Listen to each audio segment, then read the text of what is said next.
Episode 2 की शुरुआत होती है ज़ानलान से, जिसे हेवन रिंग्स उसके रॉयल ब्लड को रिकॉग्नाइज कर लेती है। इससे सभी उसे अब कॉन्ग्रेचुलेट करते हैं क्योंकि वो क्राउन प्रिंस था। अब राजा भी उसे अनाउंस कर देते हैं एज अ क्राउन प्रिंस, और बाई परिवार की जो बड़ी बेटी होती है जिसका नाम होता है बाइंग, उसे as a crown princess announce कर दिया जाता है। क्योंकि 7000 सालों से ऐसा रिचुअल चला आ रहा था कि बाई परिवार की जो बड़ी बेटी होगी वही रानी बनेगी, इसलिए कोई ऑब्जेक्शन भी नहीं कर पाता है। नेक्स्ट सीन हमें बाई मेंशन का दिखाया जाता है, जहाँ बाइंग के पिता वापस आ चुके थे और अब वो सीधे बाइंग से मिलने के लिए जाते हैं। वो बाइंग को इस तरह से ट्रीट कर रहे थे जैसे कि वो एक छोटी सी बच्ची हो। बाइंग कहती है कि मैं बड़ी हो चुकी हूँ, आप मुझे छोटी बच्ची की तरह ट्रीट मत करिए। अब वो उसे बुलाने का रीज़न पूछती है, तो उसके पिता बताते हैं कि जो राजा है उन्होंने आपको as a crown princess announce करा है। बाइंग कहती है लेकिन कांगसांग के पास तो क्राउन प्रिंस ही नहीं है, तो वो क्राउन प्रिंसेस कैसे अनाउंस कर सकते हैं। उसके पिता प्रिंसेस ज़ानलान के बारे में बताते हैं। वो बताते हैं कि वो गांव में पला बड़ा है और अभी अभी ही मिरर सिटी में वापस आया है और किंग ने उसे as a crown prince announce भी कर दिया है। लेकिन बाइंग कहती है कि आप तो मुझे बचपन से जानते हैं ना, मेरा सपना क्या है, मैं शी जिन की तरह एक ब्रेव जनरल बनना चाहती हूँ, मुझे क्राउन प्रिंसेस बनने में कोई शौक नहीं है।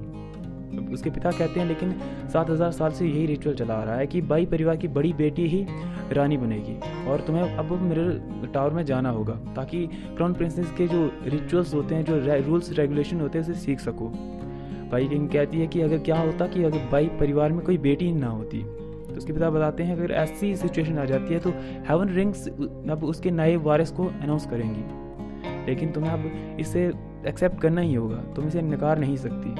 बाइंग को मजबूरन मानना पड़ता है।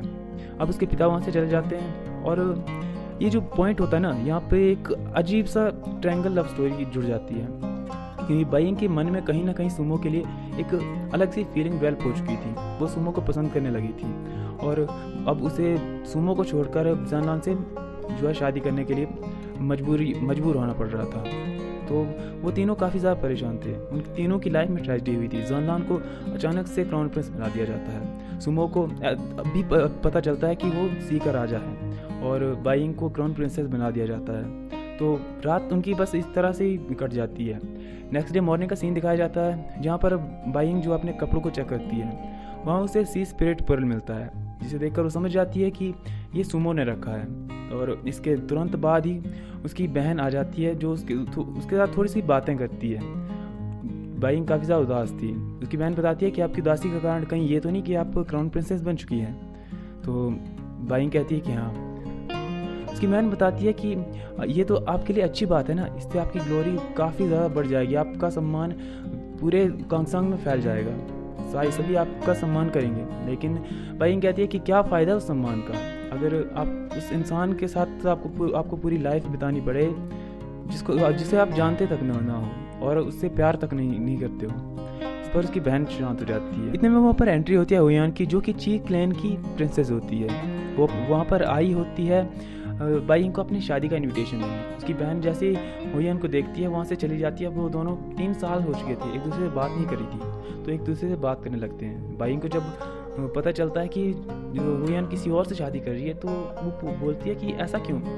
तो हुयान कहती है कि अपने जो क्लैन है और 6 अदर क्लैन्स के बीच शांति स्थापित करने के लिए मुझे ये करना होगा। अगर मैं ऐसा नहीं करती तो कांगसांग में डिस्टर्बेंस हो सकती है। लेकिन मैं एक आखिरी बार उससे मिलना चाहती हूँ, अपनी शादी की बात मैं उसे खुद बताना चाहती हूँ। और वो बाइंग से रिक्वेस्ट करती है कि वो उसके साथ चले। बाइंग भी मान जाती है। नेक्स्ट सीन हमें सुमो को दिखाया जाता है, जो कि अब वापस घर आ चुका होता है। आंट्रू पूछती है कि तुम पूरी रात कहाँ पर थे। सुमो बताता है कि मैं पूरी रात कहीं बाहर में घूम रहा था। आंट्रू कहती है कि कहीं तुम उसी बात को तो नहीं सोच रहे हो, ये तुम्हारी डेस्टिनी है। सुमो कहता है कि मैं पूरी रात इस बारे में सोच रहा था, लेकिन मैं एक ऑर्डिनरी इंसान की तरह रहना चाहता हूँ। आंट्रू कहती है कि तुम कभी सामान्य जल मानव थे ही नहीं, तुम एक राजा हो और तुम्हें अपनी आइडेंटिटी को एक्सेप्ट करना ही होगा। आंट्रू से उसकी रिस्पॉन्सिबिलिटी का एहसास कराते हुए कहती है कि तुम नहीं जानते कि तुमने अपनी पूरी लाइफ में कितने अच्छे काम करे हैं। तुम 3 सालों से आवारों की तरह घूम रहे थे, लेकिन तुम नहीं जानते कि तुमने 3 सालों में कितने लोगों का भला करा है। तुम जल मानवों की आखिरी उम्मीद हो, तुम ही उन्हें एक नए वर्ल्ड में ले जा सकते हो। इसके बाद हमें हुयान और उसके आशिक का सीन दिखाया जाता है। बाइंग दूर खड़े बैठ के उनका तमाशा देख रही थी। हुयान उससे कहती है कि ये लाइफ मैं तुम्हारे साथ जो बिताया हर एक लम्हा है मैं उसे कभी नहीं भूलूंगी, लेकिन तुम मुझे भूल जाना। वो जलमानव कहता है कि एज अ मैन मैं तुम्हारे लिए बना था, अगर तुम नहीं तो और कोई नहीं। मैं सिर्फ अपनी लाइफ टाइम में एक इंसान से प्यार कर सकता हूँ और वो है तुम। और वहाँ से चला जाता है। अब नेक्स्ट सीन हमें दिखाया जाता है सूमो का, जो कि बाई मेंशन में एंटर करता है चोरी चुपके। वहाँ उसकी बहन से उसे पता चलता है कि बाइंग जो है अपने पिता के ऑर्डर पे उनसे मिलने के लिए गई है। वहाँ में बाइंग का सीन दिखाया जाता है जहाँ पे उसके पिता उसे डांट रहे होते हैं कि तुम्हें कहा गया था कि तुम महल से बाहर नहीं जाओगी, तो तुम क्यों गई थी। अब बाइंग कहती है कि क्योंकि हुयान किसी और से शादी कर रही है। तो वो काफ़ी असमंजस में थी, इसलिए मैं उसकी हेल्प करने के लिए गई थी। उसके पिता कहते हैं कि मैंने तुम्हें 3 साल पढ़ाई करने के लिए क्या भेजा, तुम तो इतनी ज़्यादा बदतमीज़ हो चुकी हो, अब तुम अपने डिसीज़न खुद लेने लगी हो। बाइंग कहती है कि ऐसी बात नहीं है, मैं किसी और की हेल्प करना चाहती थी। मैं जानती हूँ कि मैं खुद की हेल्प तो नहीं कर सकती, लेकिन मैं किसी और की हेल्प तो कर ही सकती हूँ ना। ये बात सुनते ही उसके पिता काफ़ी भड़क जाते हैं, लेकिन उसे पोलाइटली समझाते हैं। इसके बाद वो उसे रेस्ट करने के लिए भेज देते हैं। वहाँ सूमो की तलाशी भी शुरू हो जाती है। वो बाइंग के रूम में तलाशी लेता है, लेकिन उसे सी स्पिरिट पर्ल का कोई पता नहीं चलता है। इतने में बाइंग भी वहाँ पर आ जाती है, साथ में उसकी बहन भी होती है। उसकी बहन उसे खुश करने की हर मुमकिन कोशिश करती है ताकि बाइंग खुश हो सके, लेकिन बाइंग काफ़ी उदास थी। उसकी बहन कहती है कि जब आप माउंटेन में स्वॉर्डमैनशिप की प्रैक्टिस करने में बिजी थे तो पिताजी हमेशा आपकी बात किया करते थे, आपकी तारीफ़ किया करते थे। बाइंग कहती है कि मुझे डर लग रहा है कि कहीं मैं उनके इस विश्वास को तोड़ न दूँ। अब जो उसकी बहन होती है उसे रिक्वेस्ट करती है कि आज रात मैं यहाँ पे रुकना चाहती हूँ। बाइंग मान जाती है, वो कुछ स्नैक्स लेने के लिए चली जाती है। इसके बाद बाइंग जो है अपने ड्रेस चेंज करने लगती है, लेकिन सडनली उसे कुछ आवाज़ सुनाई देती है। जो सूमो होता है वो इनविजिबल जो उसके पास शीट होती है उसके पीछे छुपा था, लेकिन उसके पाँव दिख जाते हैं। तो बाइंग उस पर तलवार तान देती है। जब वो सूमो को देखती है तो वो कहती है कि तुम फिर से यहाँ पर क्यों आए हो। अब सूमो कहता है कि मेरा ऐसा कोई इंटेंशन नहीं था कि मैं तुम्हें कपड़े बदलते हुए देखूं, लेकिन मेरी कोई चीज़ है जो तुम्हारे पास रह गई है। अब बाइंग कहती है कि क्या वो कोई मोती है। तो सूमो कहता है उससे तुम्हें कोई लेना देना नहीं। बाइंग कहती है कि ठीक है, अगर मेरा कोई लेना देना नहीं है तो मैं नहीं दूंगी। तो सूमो कहता है लेकिन तुम सी स्पिरिट पर्ल का क्या करोगी। बाइंग कहती है सी स्पिरिट पर्ल तो तुम इसलिए वहाँ पर गए थे, तुमने पहले से ही सब कुछ प्लान कर रखा था। सूमो कहता है ऐसी बात नहीं है, वो मिरर लेक की चाबी है जिसे हम सभी जलमानव एक नए वर्ल्ड में जा सकते हैं।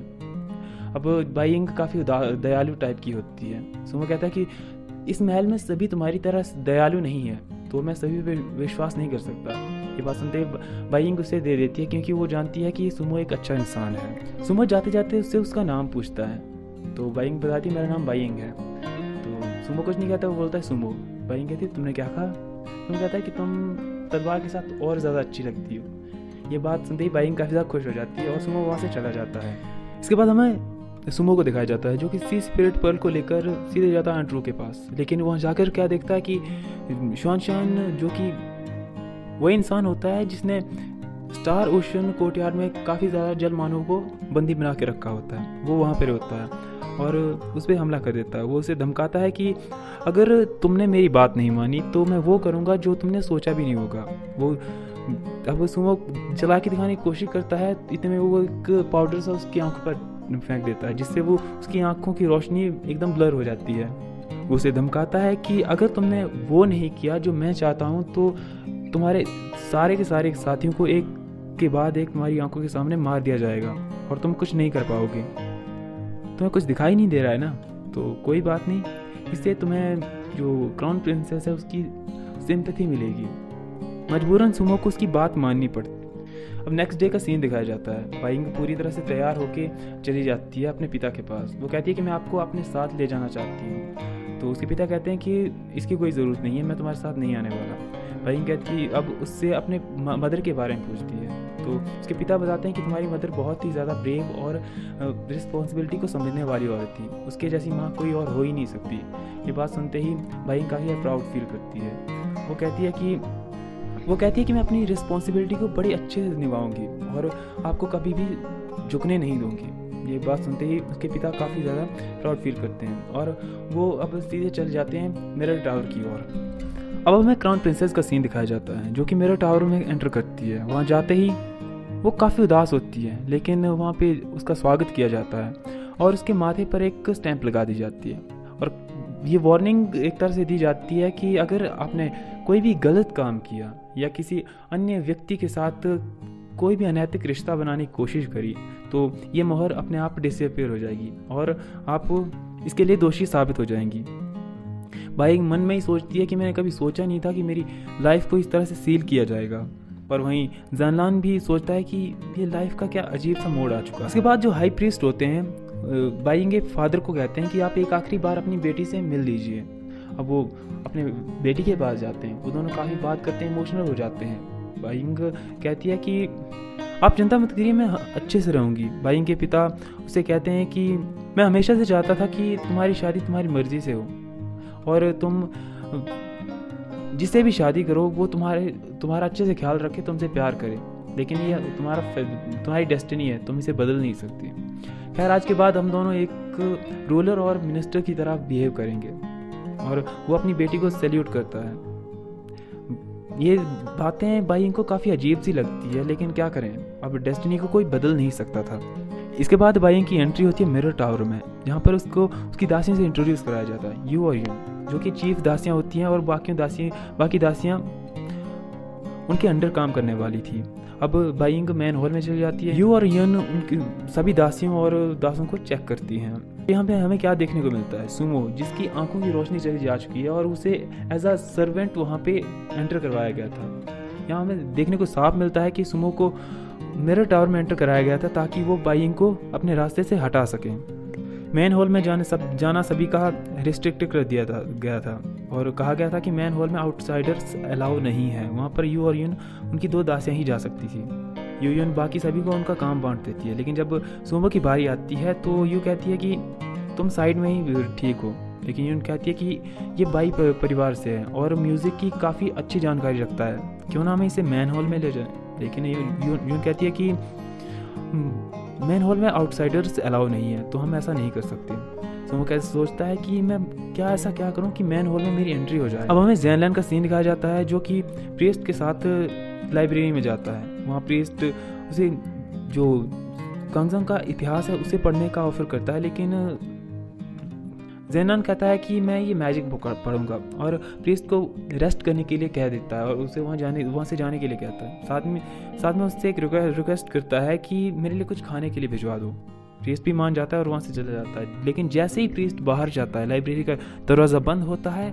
ज़ेनलैंड उस मैजिक बुक को साइड रखता है और कांगजंग की जो हिस्ट्री है उसे पढ़ना शुरू कर देता है। वहाँ बाइंग का भी शेड्यूल काफ़ी बिजी था, उसे क्राउन प्रिंसेस के सारे रिचुअल्स को पढ़ना था, उन्हें अच्छे से निभाना भी था, जो उसकी डेली रूटीन से बिल्कुल अपोजिट था, क्योंकि वो स्वॉर्डमैनशिप की प्रैक्टिस करना चाहती थी, लेकिन उसे ये सब करने के लिए अब कोई मौका ही नहीं बचा था।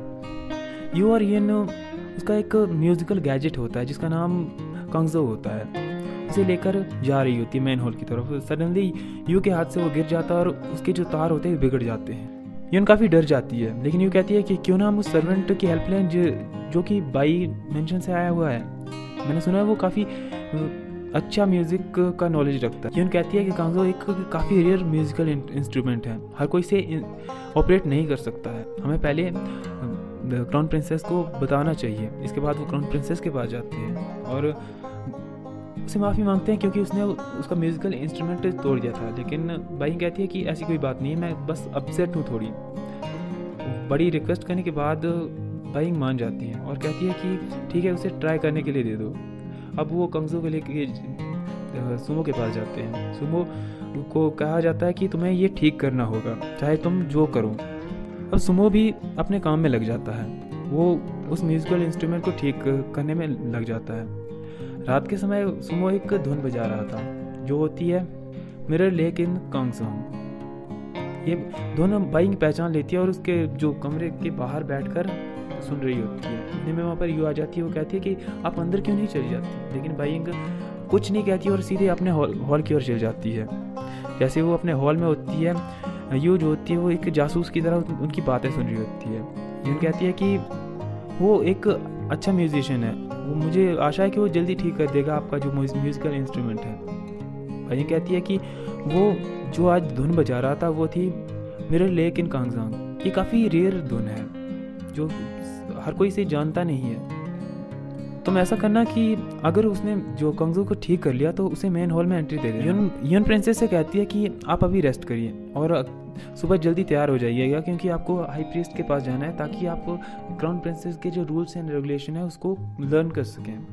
अब हमें नेक्स्ट डे मॉर्निंग का सीन कहा जाता है जहाँ पर बाइंग होती है हाई प्रीस्ट के सामने और हाई प्रीस्ट उन्हें सारे के सारे रिचुअल्स और संस्कार बता देते हैं कि जो बाइंग को पढ़ने थे। उन्हें कंगजम की हिस्ट्री को अच्छे से पढ़ना था और क्राउन प्रिंसेस को जो रूल्स और रेगुलेशन फॉलो करने वो अच्छे से पढ़ने थे, जो नियम उन्हें फॉलो करने थे वो भी अच्छे से पढ़ने थे। क्राउन प्रिंसेस कहती है कि क्या ये सब पढ़ना ज़रूरी है, क्या मैं स्वॉर्डमैनशिप की प्रैक्टिस नहीं कर सकती एक योद्धा की तरह। लेकिन प्रीस्ट कहते हैं कि इन सब का टाइम आएगा, अभी नहीं। और वो कहते हैं कि मैं आपको एक सलाह देना चाहूँगा, आप जो काम करिएगा वो दिल से करिएगा, इससे आपको किसी भी काम में मुश्किल नहीं आएगी। अब बाइंग कहती है कि ठीक है मैं आपकी बात मान लेती हूँ और वहाँ से चली जाती है। अब प्रीस्ट यू और इन लोग को समझा देते हैं कि तुम्हें क्या क्या करना है। अब हमें बाइंग का सीन दिखाया जाता है जो कि अपने हॉल के बाहर टेबल पर बैठ के चाय पी रही होती है। इतने में वहाँ पर यू आ जाती है। यू जहाँ जैसी वहाँ आती है बाइंग से पूछती है कि मेरा म्यूज़िकल इंस्ट्रूमेंट कब तक ठीक हो जाएगा। तो यू कहती है इससे ठीक होने में 2-3 दिन और लग जाएंगे। तो बाइंग कहती है कि ठीक है अगर वो ठीक हो जाए तो जिसने उसे ठीक करा है उसे मेन हॉल में एंट्री दे देना। यू काफ़ी असमंजस में थी लेकिन उसे उसकी बात माननी पड़ती है। नेक्स्ट सीन में दिखाया जाता है कि सुमो एक बड़ी प्यारी सी धुन बजा रहा होता है। जैसे ही वहाँ पर बाइंग पहुँचती है उसकी और काफ़ी ज़्यादा अट्रैक्ट हो जाती है और उसे देखने लगती है। यू ये सब देखकर सुमो को बुलाती है और कहती है कि हाई प्रिंसेस यहाँ पर हैं। जैसे ही वो पलट कर देखता है जो बाइंग होती है काफ़ी ज़्यादा शॉक हो जाती है। वो मन ही मन सोचती है कि ये यहाँ पर क्या कर रहा है। वो उसके पास जाती है कि और कहती है कि तुम्हारी आंखों का क्या हुआ। सुमो कहता है कि मेरी आंखें ठीक है, परवाह करने के लिए थैंक यू, और वहाँ से चला जाता है। और बाइंग वहाँ से चली जाती है। लेकिन वो जैसे ही अपने रूम में जाती है वहाँ उस कंगू को देखकर मन ही मन सोचती है कि वो यहाँ पर क्या कर रहा है। मेरे टावर में एक और ऐसा इंसान जो काफ़ी ज़्यादा अकेला है। और यहीं पे एपिसोड समाप्त हो जाता है।